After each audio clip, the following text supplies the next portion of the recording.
The way you position yourself on a motorcycle matters, especially when doing low speed turns. Bill here is going to explain counterweighting and how some of us have to do a lot less work than others.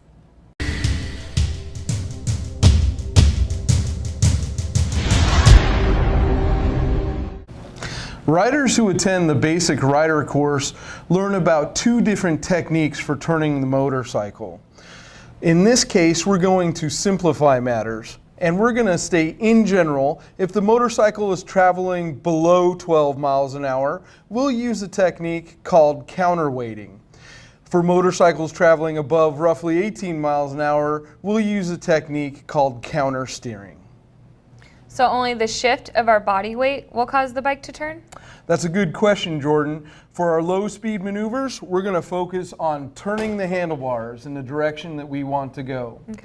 Okay, Jordan, so if we're going to do a tight U-turn, we'd have to turn the handlebars in the direction we're going. So where does counterweighting come in? Great question.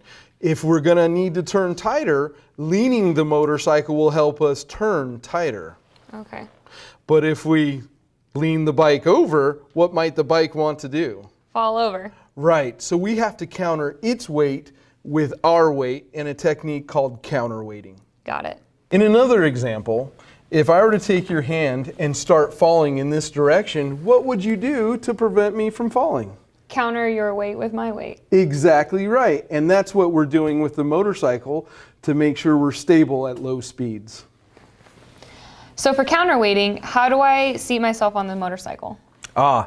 So what we'll want to do, especially if we're coming up to a low speed U-turn and we have plenty of time to prepare, we'll want to position our body on the bike in such a way that counterweighting is easy.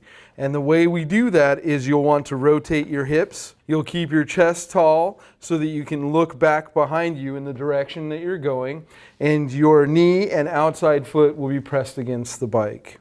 So this feels awkward initially. Yeah, like with most skills, it's going to take some practice getting used to that feeling.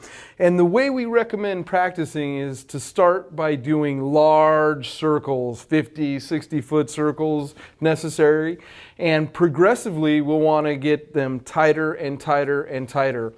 We should be practicing that counterweight where the bike is leaning beneath us and feeling where the balance between the motorcycle and ourselves lies. And don't forget, when we're practicing, we'll want to do left turns and right turns and bring forward what we learned earlier with that clutch, rear brake, throttle relationship. So are we ready to take our new skills to the street? We're getting closer, Jordan. Now we've got to make one more comment about tight turns. If we have a situation where we're doing multiple turns and it requires transitions going left to right repeatedly, then we're not going to be able to do the full counterweight. We'll just keep our upper body tall and we'll let the bike lean beneath us. Okay, so like motor cops in their competitions? Exactly right. You'll notice in their exercises they may have to go left to right really quickly, and they'll just keep their upper body tall as they perform the transitions in those cones. Got it. So let me guess, back to the weaves? You got it, Jordan. We're going to head back out to the offset weaves and we're going to work on our counterweighting. We're also going to be counterweighting as we manage that clutch, brake, throttle relationship. Cool. So you haven't talked much about what our vision is doing. Oh, good catch, Jordan. With regards to our vision, we want to look where we want to go. Essentially, the way we use our vision is speed and position related. We can temporarily find where we want to go and then lift our vision to the horizon to give us a feeling of stability. Got it. Bill, it's so awesome to see all these maneuvers coming together, and I cannot wait to try these out on the street. We are getting so very close, Jordan. We've got one last technique we want to work on, refine it, and then we'll hit the road. Awesome, let's do it.